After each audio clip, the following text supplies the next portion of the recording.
The Frozen Ambush. December 16, 1944, 4:30 hours. The snow-choked Ardennes forest, Belgium. A biting wind howls through the pines like 1,000 knives slicing into the exposed necks of men huddled in foxholes. Sergeant Tommy Tex Harlan, 24 years old from Lubbock, Texas, shifts his weight in the muck, his M1 Garand cradled like a cold lover. His breath fogs the air, a ghost in the pre-dawn gloom. The 1st Infantry Division's Fox Company, Easy Company they call it, has been grinding forward for weeks, boots caked in the endless mud of Huichin, nerves frayed from the meat grinder. But tonight the line feels wrong, too quiet. No Jerry patrols crashing through the underbrush, no distant rumble of panzers. Just the wind and the faint crackle of a GI's Lucky Strike cupped against the chill. Tex glances at Private Eddie Kowalski, the kid from Chicago with the perpetual smirk who's whittling a stick with his bayonet. "You hear that?" Tex whispers, voice gravel rough from chain-smoking camels. Eddie shakes his head, eyes darting to the tree line where the fog clings like a shroud. The company commander's voice had crackled over the field phone an hour ago. "Hold this ridge. Krautzer Lick pushing back to the Rhine. Easy enough. The 88s, those were yesterday's fairy tale." "Overhyped Kraut junk," the boys said. "Big anti-air pop guns that couldn't scratch a Sherman at 500 yards. Tex had laughed about it in the mess tent last week, swapping stories over Spam and coffee. "Hell, Fritz built 'em for Zeppelins, not tanks. Our 76s'll turn 'em to scrap." But now, as the first gray light bleeds through the branches, a low rumble vibrates the frozen earth. Not thunder, not a barrage, it's deeper, like the growl of some buried beast stirring awake. Tex's gut twists. He raises a gloved hand, freeze. The company snaps alert, 20 men in olive drab, faces smeared with camo grease, rifles up. Corporal Ramirez, the wiry Mexican from El Paso, mutters a Hail Mary under his breath, his bar slung low. The rumble swells, then splits the silence, a sharp crack like God snapping a bone, not one, a dozen echoing off the hills. High-velocity death streaks through the mist. The first shell doesn't explode on impact. It doesn't need to. It punches clean through the glacis plate of Lieutenant Harlan Hank Whitaker's M4 Sherman. Bessie, parked hull down behind a snowdrift 50 yards upslope. Bessie's engine coughs once, a wet gurgle, before the whole 30-ton beast lurches sideways. Flame blooms from the turret ring, orange tongues licking the white sky. Screams cut the air. Whitaker's loader, young Billy from Ohio, clawing out the hatch, his fatigues ablaze. "Medic, got him it, medic!" The gunner, Sergeant Mills, tumbles after, skin-charred black, eyes wide in shock. The air reeks of cordite and burning rubber, the acrid bite choking Tex's throat. You can almost feel it, the shockwave slamming your chest, the heat flash searing your face even from here. Another crack.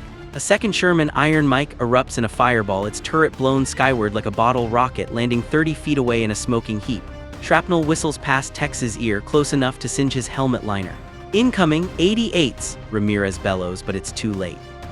The gunners are ghosts in the fog, dug in, camouflaged with snow netting and pine boughs, their muzzles barely winking as they fire. Not the lumbering 75 howitzers the intel boys promised. These are the Flak 88s, the 88. That junk, it's a Reaper now, 21 pounds of high-explosive fury per shell, screaming at 2,600 feet per second. Armor-piercing caps shrug off sloped plating like tissue. One hit, and a Sherman becomes a coffin. Tex dives deeper into his hole, heart hammering like a tripped thunder. Bullets ping off rocks, MG-42s chattering now, the Hitler's buzzsaw stitching the snow. Eddie fires blindly into the mist, his Garand barking. Bastards came out of nowhere. A third tank brews up, the commander's Easy 8, its long 76 gun swinging futilely before the breach erupts in a gout of flame. Crew bails out, one man dragging another, only to be cut down by a burst from the trees. The ridge is a slaughter pen. GIs scatter, slipping on ice, their cries swallowed by the roar. Tex risks a peek there, half a click out, the silhouettes, stubby-barreled Pack 43s on wheeled mounts, crews in Feldgrau greatcoats reloading with mechanical calm. One gunner, a boy no older than Eddie, locks eyes across the chaos. No hate, just focus. Then another shell lances out. By 500, 4 Shermans are gutted hulks, their treads splayed like broken limbs. 22 dead or dying, the snow stained crimson under the rising sun. Tex huddles, reloading with numb fingers, the company's radio crackling static pleas for artillery. But the barrage falls short, smashing their own lines in the panic. The 88s keep firing, deliberate, unhurried. Each boom a gut punch, each flash a reminder the fairy tale was a lie. The junk, it's rewriting the war one tank at a time. And as the fog lifts, revealing the full German spearhead, Kampfgruppe paper, SS wolves in panther packs, Tex wonders, how the hell did we miss this? What arrogance let us sleepwalk into hell? Echoes of dismissal. Flashback 6 months, June 1944. The bocage country of Normandy, France. Dawn's first light filters through the hedgerows like dirty dishwater, turning dewslick leaves into shards of glass. Private First Class Eddie Kowalski, barely out of basic at Fort Benning, hunkers in the belly of a landing craft, the channels chopped slamming against the hull like a drunkard's fists. His helmet strap digs into his chin, sweat mixing with salt spray on his freckled face. The air stinks of diesel and vomit, guys from the 101st Airborne retching over the side, their jump boots still crusted from D-Day's blood-soaked beaches. Eddie's got his pack heavy with K-rations, extra socks, and a crumpled photo of his sister Rosie back in the stockyards of Chicago. "This'll be a cakewalk," the Sarge had barked during the briefing. "Krauts are on the ropes, our Shermans'll roll 'em flat." Omaha Beach is a graveyard of steel and bone when they hit the wire at H-hour+2. Mulberry Harbor's belch tanks onto the sand, 50-ton M4s with their 75 pea shooters, treads churning red mud into geysers. Eddie scrambles out, heart pounding like a jackhammer, the ramp dropping him into waist-deep surf. Bullets zip overhead, stitching the water white. He dives for a crater, lungs burning as a Sherman lumbers past, its .50 cal chattering death into the bluffs. Easy 8 variants lead the pack, their sloped hulls shrugging off small arms fire, crews whooping inside like it's a rodeo. Lieutenant Whitaker, Hank to his men, stands tall in Bessie's cupola, binoculars to his eyes, barking orders over the intercom. "Driver, punch it. Gunners, load AP." The push inland is a hedge-by-hedge brawl. German 75s bark from camouflaged positions, their shells glancing off Sherman skirts like rain on tin. But the 88s whispers at first. Intel briefs in the apple orchards. Flak drilling 88s, anti-air beasts, boys. Fritz dreamed them up for bombers, not tanks. Muzzle velocity's a joke against our armor, under a grand feet per second on AP rounds. Stick to the roads, they'll never catch us, hull down. Eddie overhears it in the chow line, gnawing cold sea rats, while Tex Harlan, now his squad leader, spits tobacco juice and laughs. "Overhyped junk. Saw one in Sicily last year, big as a howitzer, slow as molasses reloading. Our bazookas'll make toothpicks of the carriages. Hell, the barrel's so long, Jerry needs a stepladder to swab it." You can almost taste the bravado, that cocky tang of Hershey bars and Victory gin, as the division liberates St. Miraglais. Paratroopers dangle from church steeple snags like macabre ornaments, but the tanks roll on unbloodied.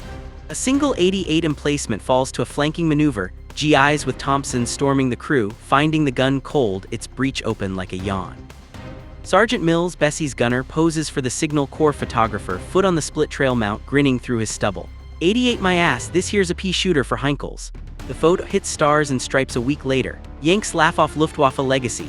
Captions crow about the gun's flawed doctrine, too heavy at 7 tons, wheels digging into mud, rate of fire a leisurely 10 rounds a minute.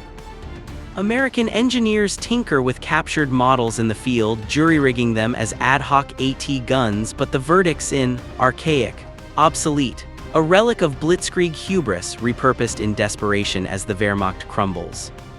By August, the breakout at St. Lo turns the tide. Operation Cobra unleashes hell.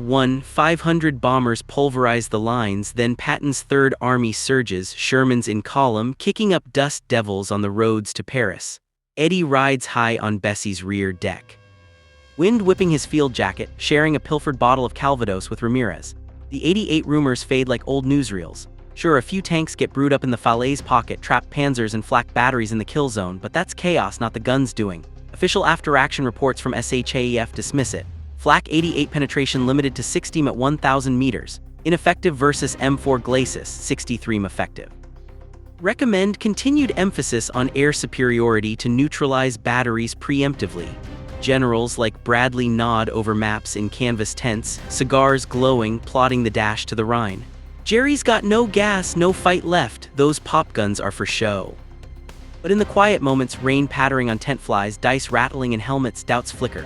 Tex remembers El Alamein 42 attached to the Brits, Rommel's Desert Fox unleashing 88s on Matildas, turning hulks into pyres. 88mm Flak 36, the Tommies had cursed, bloody 88 hits like a freight train. Muzzle brake venting flame like dragon's breath, shells with tungsten cores punching through 70mm like butter. Over 400 kills in Africa alone, they said. Eddie shrugs it off, stories from old men. The Wehrmacht's peaked, now it's our show. By September, Huichin Forest chews up divisions, but the 88s stay silent, their batteries stripped for the Eastern Front. GIs brew coffee over tank exhausts, trading quips. If Fritz trots out his Zeppelin busters, we'll use them for scrap metal. Cut to November. Aachene's rubble, first German city fallen. The 1st Infantry toast with looted Schnapp's medals pinned under greatcoats. Whitaker's crew whitewashes Bessie with invasion stripes, the 76 upgrade gleaming. No more pea shooters, Hank boasts. We'll core those 88s from 2 clicks. Intel whispers of a quiet sector, the Ardennes, thinly held a rest area before the push. Ghost divisions, the reports say. Skeletal garrisons, flak units redeployed east. Patton's ghosts, they joke. Easy Company loads out, Sherman's rumbling onto rail flats bound for the Bulge, that salient in the line, snow-capped and serene. Tex stares out the troop car's grimy window as the Eiffel Hills slide by, pines dusted white. Eddie's asleep, head lolling, dreaming of Rosie's letters. The train jolts to a halt at dawn, December 16. Unload, dig in, hold the ridge, routine. But as the fog rolls in, that old itch returns, the one from Ella Lambing Tailies. What if the quiet's a lie? What if the junk's been sharpened into a blade? And then the rumble, the crack, back where we started, hell breaking loose. But now you see it, the arrogance wasn't just words. It was the maps that lied, the briefs that soothed, the victories that blinded. The 88 wasn't junk, it was waiting, patient. And in the Ardennes' icy jaws, it's about to teach a lesson in blood. The Reaper's Forge. The crack echoes again, a thunderclap in Tex's skull as he presses his face into the frozen slush. Shards of Bessie's turret rain down like jagged hail, one slicing Ramirez's cheek open in a red crescent. The corporal swears in Spanish, clamping a rag to it, his bar-thumping return fire into the swirling white. They're dug in like ticks, Sarge, can't see the bastards. Eddie's voice cracks over the din, his Garand empty, hands fumbling for a clip in the chaos. The air vibrates with the 88's signature whip crack, distinct from the flatulent poof of a 75, more the lazy whoosh of a Stu-G. This is precision surgery, each round a scalpel carving through steel. You can almost hear the shells scream, that Doppler wail building to a supersonic shriek before it kisses armor at Mach 2.5. No warning, no mercy. Back in the maelstrom, Lieutenant Whittaker, no, what's left of him, lies twisted in the snow beside his gutted Sherman, one leg pinned under a tread's remnant, his face a mask of agony and disbelief. 88, he gasps to the medic crawling toward him, blood bubbling on his lips. The kid from Ohio, Billy, doesn't make it. His charred form smokes like a fallen log, the stench of roasting pork turning stomachs. Tex crawls to Hank, dragging him behind a splintered pine, the LT's eyes locking on his. Thought they were junk, God, Tex. Junk, a final rattle, and Whittaker's gone, his West Point ring glinting mockingly in the frost. 24 hours ago, he was plotting Christmas leave over a field radio. Now, fertilizer for the pines. The company's falling apart at the seams. Radio op hollers for P-47s, thunderbolts on station, 5 mics out, but the fog's a blanket grounding the jugs. GIs bunch up, instinct screaming pack, but it's death in the open. A half-track rumbles from the German lines, its quad .20 and Flak spitting green tracers, raking the ridge like a scythe. Private Kowalski fires from the hip, dropping a gunner, but takes one through the thigh, bone crunch audible over the roar. Mama. He whimpers, clutching the wound as Tex tourniquets it with a belt, the kid's blood hot on his frozen fingers. Ramirez lays suppressive fire, the bar's 20-round mags chewing through brass like candy. But the 88s don't flinch, methodical. One gun traverses lazy-like, spotting a retreating half-ton truck and sends a screaming round that vaporizes the hood, flipping the Dodge end over end in a cartwheel of fire and screams. Why didn't we know? The question burns in Tex's mind as he low crawls for better cover, dragging Eddie by the collar. The 88 wasn't born in some mad scientist's lab. It was forged in the fires of desperation, a Luftwaffe orphan adopted by the Panzers.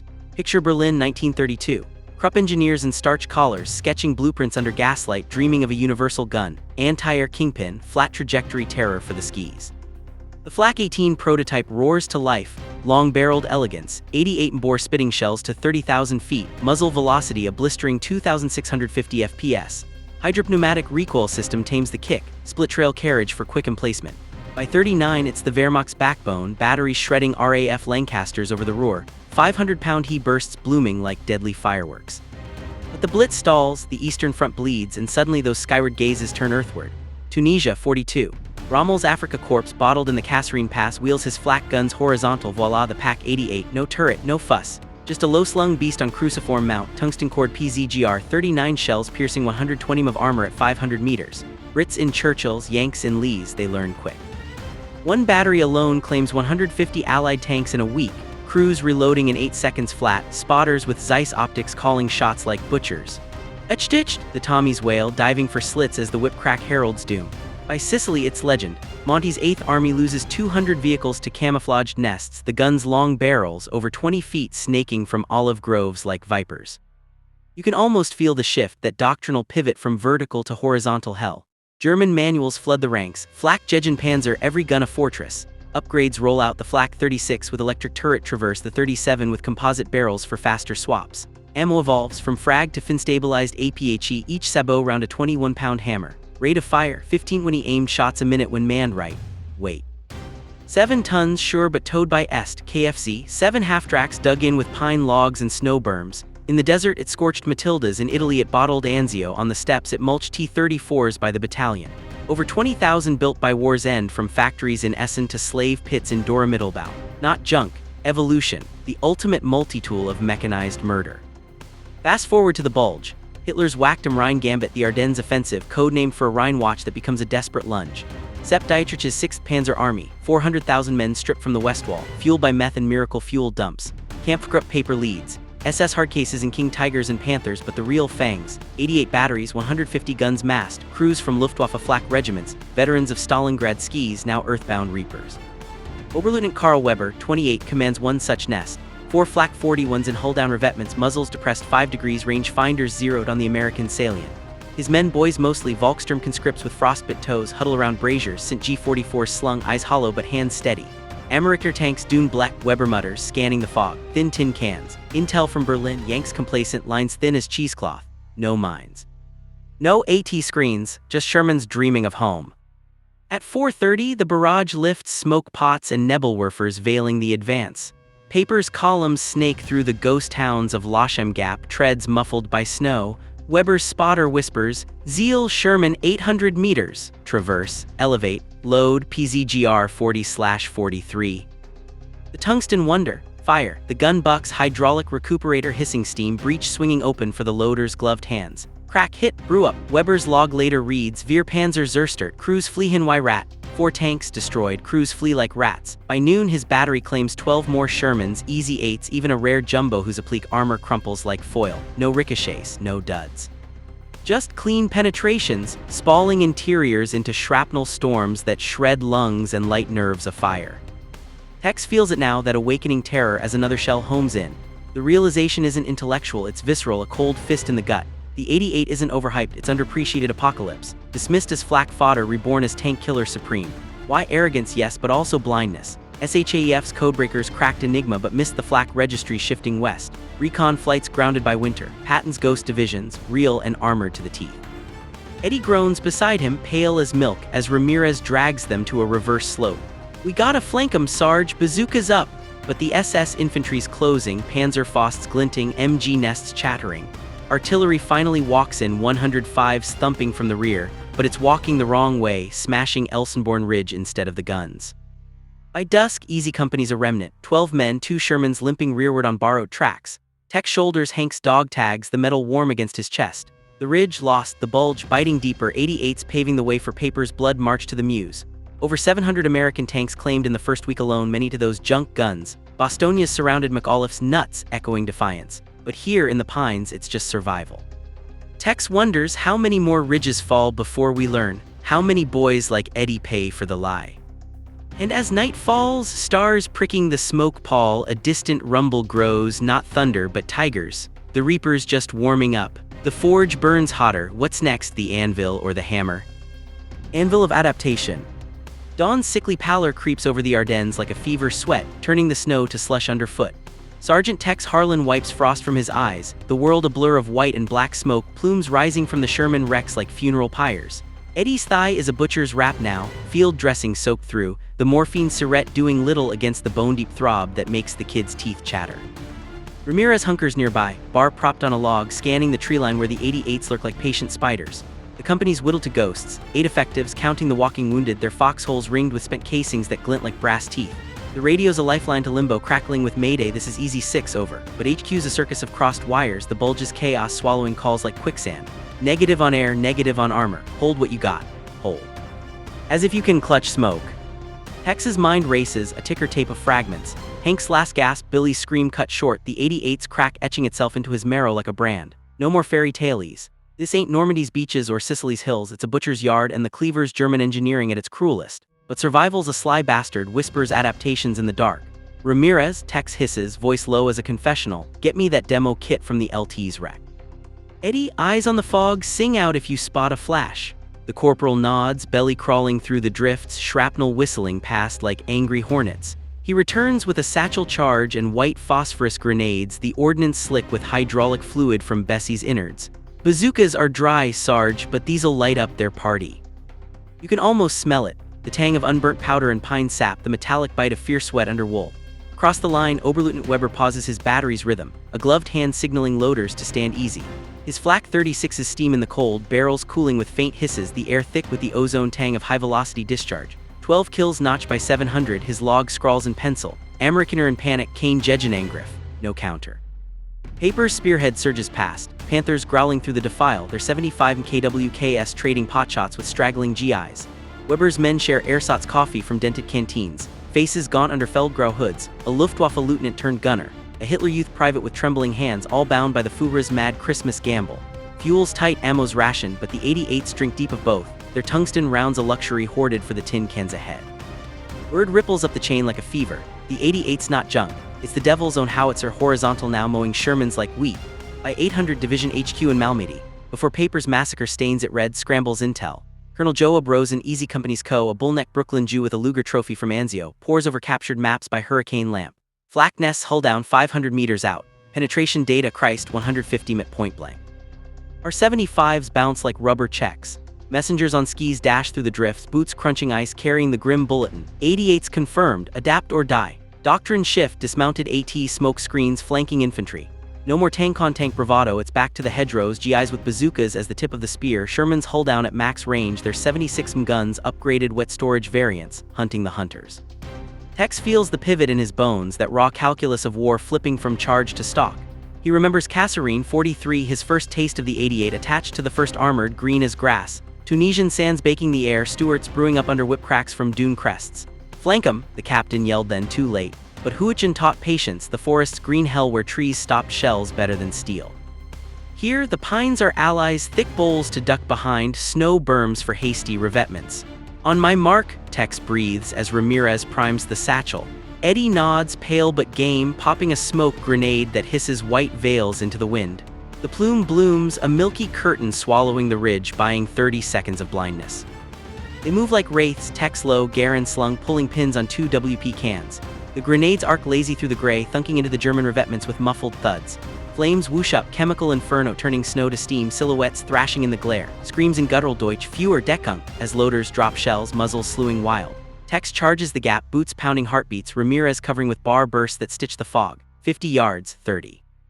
The nearest 88 looms, a gray leviathan, its long barrel depressed like a accusing finger, crew scrambling from the blaze. A gunner swings a MP40, but Ramirez drops him with a 3-round prayer. Tex hurls the satchel boom, a dull thunder that rips the trail legs, shrapnel peppering the air like buckshot. One down, the gun's a ruin, breech mangled, rounds cooking off in secondary pops that light the pines like Guy Fawkes. But the others wake crack, a shell gouging the earth 10 feet left, spraying Tex with frozen clods. He dives, rolling into a drift, ears ringing bells. Eddie fires from cover, his M1 cracking steady, dropping a spotter who crumples like a rag doll. Got the Zeiss, Sarge, eyes gone. Ramirez vaults the wreck, bayonet flashing, finishing a loader with a grunt that's half rage, half sob. Close quarters now, the 88's no queen of the skis here. It's a static fort, vulnerable up the flanks where half-dracks can't pivot quick. GIs learn it raw, smoke first, infantry second, tanks third. Bazooka teams, 2-man wolves with 6-team rockets crawl in the wake, their warheads glancing off but forcing crews to duck. By 1,000, the ridge teeters. Weber's batteries have 2 guns silenced, 1 limping rear on shattered wheels. His runner gasps in, Panzer vor Amerikaner Jabo. P-47s finally punch through the overcast, engines snarling like avenging angels, .50 cals hosing the positions. A jug strafes low, wings clipping treetops, bombs tumbling into the German assembly areas. Paper's column stalls, Panthers buttoned up, treads churning futile spins in the muck. But the cost. Texas squad's a trio now, Eddie hit again, grazing the shoulder, Ramirez coughing blood from a frag splinter. Tex binds wounds with shaking hands, the snow around them a red sponge.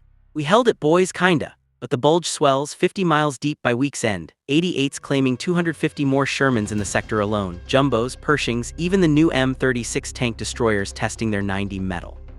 Across the front, adaptation spreads like gangrene's cure. Bradley orders AT screens, towed 57 guns in ambush drills, infantry with Panzerfaust captured and reversed. Patton's 3rd Army wheels north, his Hell on Wheels 2nd Armored grinding through the flank at cells, where 88s meet their match in massed artillery, 8-inch long toms zeroing batteries from map coordinates. SHAEF briefs evolve. Flak 88 respect the beast. Range 2,000 meters effective. Counter, elevation denial, air interdiction.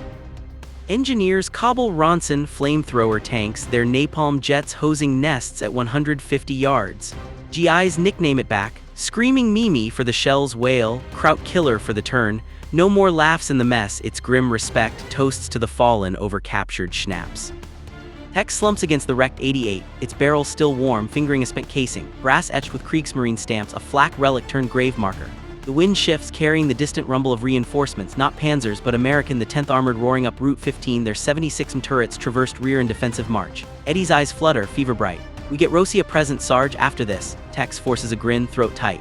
"Yeah, kid. A whole damn department store."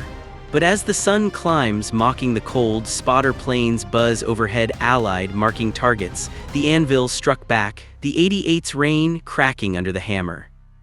Yet Paper's ghosts press on through Malmady's slaughter and Werbemont's crossroads, 88's barking cover. Bostonia holds, but how long before the line breaks wide? And in the snow, with tigers prowling the fog, Tex wonders, adaptation's our edge, but is it enough to bury the Reaper? Ghosts in the snow. The midday sun hangs low and mocking over the Ardennes, a pale disk smudged by contrails and cordite haze, casting long shadows that dance like specters across the churned snow. Sergeant Tex Harlan leans against the twisted barrel of the silenced 88, its metal still radiating a faint, defiant warmth against his back, as if the gun itself refuses to cool in defeat. His fingers, blackened with powder residue and crusted blood, trace the rifling grooves idly, grooves that carved death into Bessie just hours ago. Eddie slumped nearby, shoulder bandaged with a strip torn from Ramirez's spare shirt, his breaths coming in shallow hitches that fog the air like Morse code for pain. The corporal's patching a gash on his own arm, teeth gritted around a cigarette stub, the cherry glowing like a tiny act of rebellion. "Tastes like victory, Sarge, or just ash." Ramirez mutters, exhaling a plume that twists away on the wind. Tex doesn't answer. "Victory? This ridge is a scar, not a trophy," bodies stiffening in the drifts, Shermans reduced to skeletal frames venting oily smoke. Distant thunder rolls, not the 88's now, but the deeper growl of American iron clawing up the supply trail. The 10th Armored's lead elements, M4A3s with high-velocity 76s, their exhausts plumbing blue in the cold, treads devouring the rutted road like hungry beasts. Captain Ellis Iron Mike Donovan, a hard-eyed regular from the old cavalry, rides turret high in his Command Easy 8, Thunder, field glasses sweeping the tree line. His crew's wired tight, loader cursing the chill that numbs his fingers on the ready racks, gunner traversing slow, eyes peeled for the telltale wink. "Eyes sharp, boys, word from Division 88's everywhere. No heroics, smoke 'em, flank 'em, call the artillery." Donovan's voice crackles over the intercom, steady as a metronome, but inside his gut churns. Briefings in the rear echelon were fairy dust, Ardennes quiet as a nun's habit. Now. Reports flood in, Paper's SS butchers loose, 88 batteries popping up like acne on the map, claiming tanks faster than ordnance can ship 'em. You can almost hear the shift in the ether, that electric hum of adaptation hardening into doctrine. From Malmedy to St. Vith, GIs evolve on the fly, squads ditching the open charges for bounding Overwatch. One team suppressing with Garens and bars while another snakes forward under smoke. Bazooka pigs, they call them now. Volunteers with rocket launchers, crawling belly flat to 100 yards, losing shape charge fury that warps breach blocks and cooks off ammo stacks. In the 82nd Airborne Sector, paratroopers, those same sons of D-Day, ambush a flak nest at Chernu, Thompsons chattering as they overrun the crew, turning the 88 on its own half-track in a gout of flame. "Payback's a bitch," Fritz, a trooper from Brooklyn, growls, manning the gun himself, its elevation crank squealing protest. Casualties mount over 3,000 GIs in the first 48 hours, but the line holds, ragged and bleeding, from the Orth River to the Sound. Tex spots the lead Sherman first, a low-slung M4, its hull apleaked with extra track links for skirt armor, the white star stark against olive drab. It halts 200 yards back, idling nervous, commander popping his hatch to wave a gloved hand. "Harlan, you the holdouts," the voice booms, tinny through the cupola speaker. Tex stands stiff as a fence post, slinging his gear end. "Affirm, Captain, ridge clear, but Jerry's got eyes on it." 88's pulled back, left one for souvenirs. The tank commander, a lanky lieutenant with a pipe clenched in his teeth, nods, scanning the wreck. "Bastards, lost 3 hulls to him at Bourne. Guns a Widowmaker, penetrates our front at 1,500 easy. But we got Jacks now." He jerks a thumb rearward where M10 tank destroyers rumble into view, their open-top turrets mounting 3-inch guns that spit 13-pound slugs with authority. Open cockpits? Sure, death traps if the MG fire finds them, but those 76 derivatives punch back, zeroing flak batteries from defilade. The counterstroke builds like a storm front. Patton's Third Army, old blood and guts himself, cigar clamped like a challenge, pivots 90 degrees north from Lorraine, 250 miles in 3 days over iced roads that claim more trucks than bullets. "Those 88s will hang him as Christmas ornaments," he snarls in his command tent, maps splayed like a dissected frog. His spearhead, the 4th Armored Underwood, hits the German flank at Bostonia's elbow, M4s and M5 Stuarts darting through the woods like foxhounds. Air. The 9th Air Force unleashes P-47s and P-38 Lightnings, bellies fat with 500-pounders diving through breaks in the overcast to plaster gun positions. One pilot LT, called Joe Broadhurst, logs a triple, 388 smoked in a single pass, secondaries blooming orange as ammo cooks. Flak so thick you could walk on it, his debrief reads, but we gave better than we got. By December 23, skis clear. Eisenhower's gamble pays off, 11,000 sorties in 72 hours, turning German columns into charnel pyres. Back on the ridge, Tex's remnant integrates. Eddie loaded onto a medevac jeep, its .30 cal manned by a fresh-faced replacement who looks 12. Tell Rosie, all right, the kid mumbles, eyes glassy. Tex nods, throat closing like a rusted trap. Ramirez stays, shouldering a scavenged MP-40, its curved mag a foreign weight. For Hank, he says simply, and they mount up on Thunder's rear deck, the Sherman's engine snarling to life. The push resumes, not blind anymore, but layered. Infantry screens 300 yards out, tank destroyers and echelon artillery spotters with walkie-talkies calling danger close on the 88s.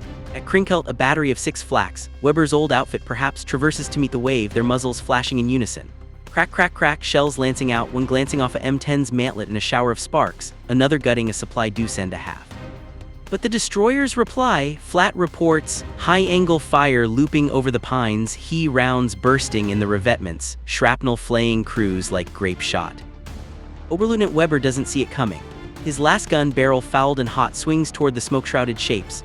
Fewer Schnell, but the spotter's down, Zeiss shattered, and the rangefinder spins wild. P-47 stoops low, .50 stitching the earth, then a 500-pounder detonates 50 yards short, close enough. The blast wave flips the half-track, burying it nose down in a crater, and Weber's flung clear, ribs cracking on a pine stump. He crawls, gasping, Feldgrau soaked red, the forest a cacophony of American engines and German screams. Papers drive stalls at La Glise, Tigers out of fuel, 88 silenced or spiked by their own crews, charges in the britches, a final fuck you to the victors. Hitler's miracle, a spasm, 120,000 casualties for 20 miles of mud and myth. Tex feels the tide turn in the vibration of treads under his boots, Thunder lunging forward through a gap blasted in the wire. The Bulge contracts, Bradley pinching from the north, Patton squeezing south, the 88s caught in the vice.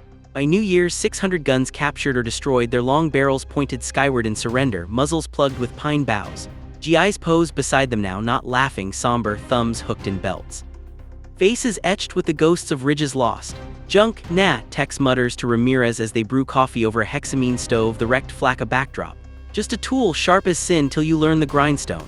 Eddie survives stateside by spring, Rosie at his bedside with that department store grin, but Hank's tags buried with honors at Henry Chapelle under crosses rode like wheat. The offensive crumbles by January 25, 1945, the Bulge sealed, 81,000 Yanks down but unbroken.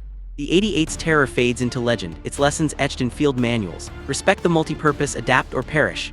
Factories in Detroit ramp up jumbos with 100 fronts, M26 Pershings with 9 Thunder. But in the quiet aftermath, as snow melts to reveal the dead, Tex wonders, was it the gun or us? The dismissal that doomed the dawn, the Reaper sleeps now, but wars don't forget, they evolve. And across the Rhine, the real hammer waits, Berlin's shadow lengthening. One last rumble echoes in the east, not tigers, worse, the endgame calls, will the ghosts answer? Legacy's reckoning. The rumble from the east swells into a symphony of retribution. Not the guttural snarl of tiger tracks, but the high-pitched whine of Superfort engines. Wait, no, wrong war, wrong sky. Here in the Ardennes thawing embrace, January 1945, it's the throaty bellow of B-17s and B-24s, their bomb bays yawning open like the jaws of old gods, payloads plummeting toward the Rhine's battered bridges. Sergeant Tex Harlan pauses mid-stride, boots sinking into mud that's equal parts snowmelt and yesterday's blood, his eyes lifting to the contrails etching the clearing blue. Ramirez, ever the sentinel, nudges him with the MP-40's stock. Ours, Sarge, finally. The formation's a silver arrow, 500 heavy strong, bound for the Ruhr, Krupp's Foundries, the cradle of the 88, where slave hammers once forged those barrels from stolen dreams. Tex nods, but the ghosts cling. Hank's whisper, Eddie's fevered grin, the crack that still echoes in his sleep like a bad habit. You can almost taste the turning, that bittersweet ash on the tongue as the Bulge seals shut. Bostonia's siege lifts on December 26, Patton's ghosts materializing from the mist, their Shermans churning the N4 road into a quagmire of triumph. Nuts becomes legend, McAuliffe's retort pinned to every latrine wall, but the cost carves deeper. 19,000 American dead, 47,000 wounded, the snowbanks cradling them like reluctant lovers. Paper's SS Wolves slink back to the Siegfried line, their Tigers abandoned like gutted whales, fuel drums dry as bones. The 88s, mementos now over 1,000 captured, their crews marched off in sullen columns, Feldgrau threadbare against the chill. GIs stripped them for parts. Recoil cylinders for tank jacks, Zeiss optics for sniper scopes, the long barrels dragged to scrap yards where welders eye them like fallen kings. From flak to junk, a quartermaster quips, torch flaring blue, but Tex knows better, junk never again. The reckoning ripples outward, a doctrinal earthquake shaking SHAEF's chancelleries from Versailles to Verdun. General Omar Bradley, pipe smoke curling like question marks, convenes the brass in a Luxembourg Abbey-turned HQ, maps unrolled on oak refectory tables scarred by centuries. The 88 exposed us, he growls, voice gravel from chain-smoking Chesterfields. We charged like it was Gettysburg, horses and sabers against machine guns. Lessons pour from after-action reports, typed on Underwood portables by clerks with ink-stained fingers. Elevation matters depress those muzzles and flak becomes fangs. Camouflage kills, nets and berms turn guns to shadows. But counters evolve too. The M18 Hellcat, 57-ton speed demons with 76 pop guns, outflanking static nests at 50 mph. Infantry primacy, bazooka teams as tank plinkers. Their 3.5-inch super bazookas piercing 200 met 200 yards. Air supremacy seals it. Fighter bombers with rocket rails, Typhoons and Mustangs hosing batteries with 60-pounders before the first crack. Tex rides it out with the 1st Infantry's push to the rower, Huichen's sequel but wiser now. No more lone Shermans bullying ridges, its combined arms a ballet of steel and smoke. At Schmidt, a Flak 41 nest, upgunned cousin to the 36, 105-bore belching 25-pound shells, ambushes the column, brewing 2 M4s in the first salvo. But the lessons learned, spotters call 88 probable, and the 155's long toms from Battery C walk fire in, 95-pounders cratering the revetment in geysers of earth and screams. Tex's platoon, reinforced with greenhorns who stare at the wrecks like biblical plagues, flanks under WP Vales, Thompson's barking. They take the gun intact, a Luftwaffe sergeant surrendering with hands high, his eyes hollow saucers. Genug, he mutters, enough. Tex zip-ties him but pauses at the breech open, empty, the chamber scarred from a spiked charge. You built a monster, he says, not unkind. The German shrugs, snow in his stubble. You made it necessary. By February the Rhine looms. Remagen's bridge a spiderweb prize, Ludendorff's arches trembling under Sherman's weight. The 88s make a last stand there, batteries on the bluff spitting defiance, shells arcing like vengeful comets. One clips the 9th Armor's lead Easy 8 turret ring shearing in a hydroflame, but the Jacks reply. M36s with 9 beam guns, their sabot rounds tungsten for tungsten, punching through mantlets at 2,000 yards.